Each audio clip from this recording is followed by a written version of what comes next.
পরিবেশ মানুষকে অনেক কিছু করতে বাধ্য করে। দেখেন, যেই ছেলেটা লেখাপড়ার প্রতি মনোযোগী না, বাসায় লেখাপড়া করে না, তা আব্বাই ওইটাকে 4,000, 5,000, 6,000, 7,000 টাকা দিয়া একটা হোস্টেলওয়ালা শিক্ষা প্রতিষ্ঠানে ভর্তি করায়। কিওয়ালা? হোস্টেলওয়ালা। কেন? যে হোস্টেলের মধ্যে 8-10টা ছাত্র যখন লেখাপড়া করবে, তাদের দেখায় দেখায় এই পোলাটাও কিছু লেখাপড়া করে। জি, আচ্ছা, আরো একটা উদাহরণ আমি আপনাদেরকে একটু বুঝাই। আপনাদের এলাকায় মসজিদের মধ্যে কোথাও ধূমপান নিষেধ লেখা থাকে? কথা কয় না, কথা বুঝেন, ভাষা বুঝেন। মসজিদের মধ্যে ধূমপান নিষেধ লেখা থাকে, কিন্তু মসজিদের মধ্যে কেউ ধূমপান করে? বাসের মধ্যে ধূমপান নিষেধ লেখা থাকে?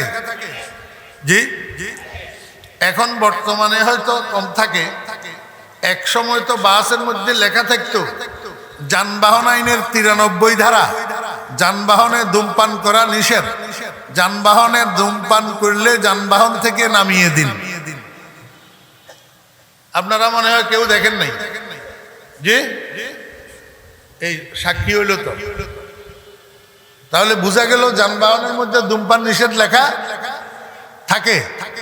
এরপরেও বাসে ধূমপান হয় কি হয় না? হয়। মসজিদের মধ্যে ধূমপান নিষেধ লেখা থাকে না, তারপরেও মসজিদের মধ্যে ধূমপান হয় না। কেন? মসজিদ ধূমপানের পরিবেশ নয়, বাস ধূমপানের পরিবেশ। এবার বুঝেন, এই ধূমপানের পরিবেশটা মসজিদের মধ্যে হয় না কেন, বাসের মধ্যে হয় কেন? দেখেন, মসজিদের মধ্যে একজন ইমাম থাকে, একজন মুয়াজ্জিন থাকে, আর কিছু মুক্তাদি থাকে। বাসের মধ্যেও একজন ইমাম থাকে, একজন মুয়াজ্জিন থাকে, আর কিছু মুক্তাদি থাকে। আপনারা আমাকে বলেন, হুজুর বুঝাই দেন, বুঝলাম না। ইমাম শব্দের অর্থ কি? না, ইমাম শব্দের অর্থ হলো সামনের মানুষ। আরে আবিধানিক অর্থে বলে, ইমাম শব্দের অর্থ সামনের মানুষ। ইমাম শব্দের অর্থ কি? যদি আমার ভুল হয় আলেমেরা বলেন।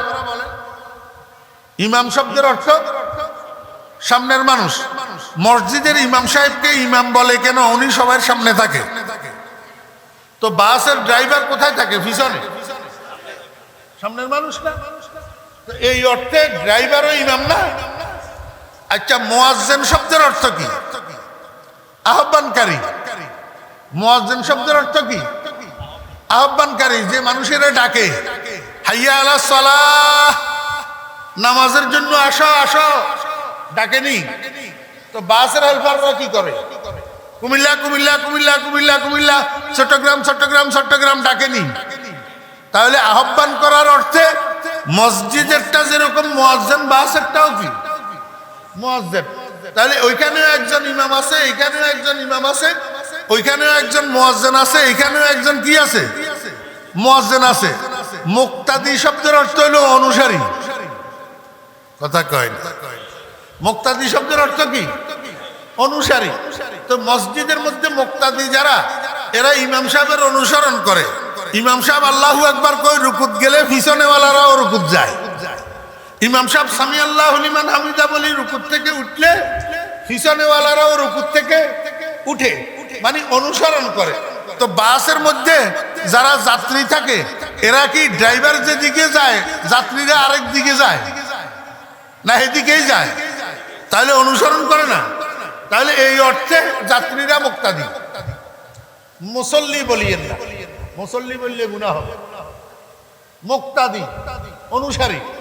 তাহলে এবার বুঝে থাকলে বলুন, এখানেও 3 জন, সেখানেও 3 জন, একজন ইমাম, একজন মুয়াজ্জিন, একজন মুক্তাদি, একজন বা একাধিক মুক্তাদি। এখন মসজিদের ইমাম সাহেব জীবনেও কোনোদিন মুয়াজ্জিন সাহেবের কয় না, এই মুয়াজ্জিন সাহেব একটা সিগারেট ধরা। আপনাদের এলাকার মসজিদের ইমাম সাহেবেরা কয়নি? কয় না। আর মসজিদের মুয়াজ্জিনেরা ইমামের ছাত্র হয় না। সব মসজিদের মুয়াজ্জিনেরা ইমামের কিনা ছাত্র না। ইমাম সব মুয়াজ্জিনের ওস্তাদ না। কিন্তু বাসের ইমাম সাহেব যিনি, উনারে হেল্পারে ওস্তাদ সম্বোধন করে। কথা কয় ওস্তাদ কয়নি, ড্রাইভারের কি কয় ওস্তাদ কয়। এখন ওস্তাদ কত বেয়াদব এবারে দেখতে পারেন। ওস্তাদে গাড়ি সারি স্টপিস থেকে 1 কিলোমিটার যাইতে না যাইতে সাগরিদের কয়, আরে চল্লা একটা সিগারেট ধরা। কয়নি না কয় না। এখন সাগরিদ কত বেয়াদব এবার চিন্তা করেন। সাগরিদে সিগারেট ইয়া ধরাই মনে মনে চিন্তা করে, আমার ওস্তাদ তো হাত পাও ছাইরটা ব্যস্ত। ঠিক না বেঠিক? ড্রাইভারের হাত পাও ছাইরটা ব্যস্ত না না অবসর। আমি ড্রাইভার, তো আমিও তো ড্রাইভার, আমি তো আমার নিজের গাড়ি নিজে চালাই। ড্রাইভারের হাত পাও ছাইরটা ব্যস্ত। এখন সাগরিদে মনে মনে চিন্তা করে, এত বড় লম্বা সিগারেট এটা আমার ওস্তাদে পুরাটা কেমনে টানবে। আমার নাম তো এমনিই হেল্পার, ওস্তাদের একটু হেল্প করি। তো সিগারেটের 3 ভাগের 1 ভাগ সাগরিদে টানে আর 2 ভাগ ওস্তাদের দে। কথা কয় না জি। এবারে পিছনে বসা অনুসারীরা মুক্তাদিরা যখন দেখে, ওমা ইমাম সাহেবেও টানে, মুয়াজ্জিন সাহেবেও টানে, তো আমরা আর কি দোষ করছি, আমরাও একটা একটা দরাই। এই করেই বাসের মধ্যে এই ধূমপানের পরিবেশ তৈরি হয়। কথা বুঝছেন না বুঝলেন? পরিবেশে মানুষকে অনেক কিছু করতে কি করে, বাধ্য করে। এই জন্য আপনারা যারা মনোযোগ সহকারে শুনতে চান 2-4টা কথা, তাহলে এখানে এই শোনার পরিবেশ তৈরি করতে হবে। পরিবেশ হইল যার যার সামনে যেই খালি জায়গা আছে এটা পূরণ করি, সামনের দিকে আসি, গায়ে গায়ে লাগি, সুন্নত মোতাবেক বসতে হবে।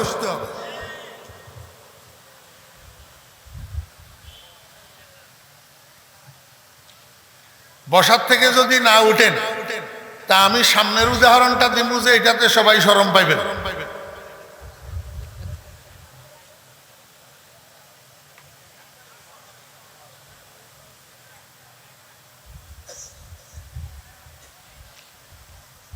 আল্লাহ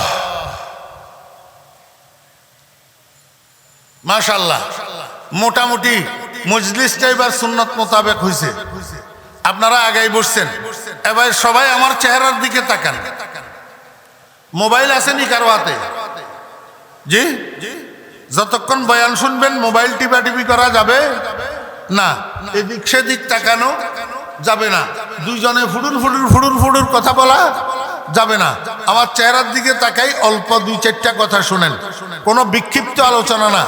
আমার অভ্যাস নাই কতক্ষণ এদিকে ডুস মারা আর কতক্ষণ ওইদিকে ডুস মারা। শুরু থেকে শেষ পর্যন্ত একটা বিষয়ের উপরে আলোচনা, একটা বিষয়ের উপরে ফিনিশিং।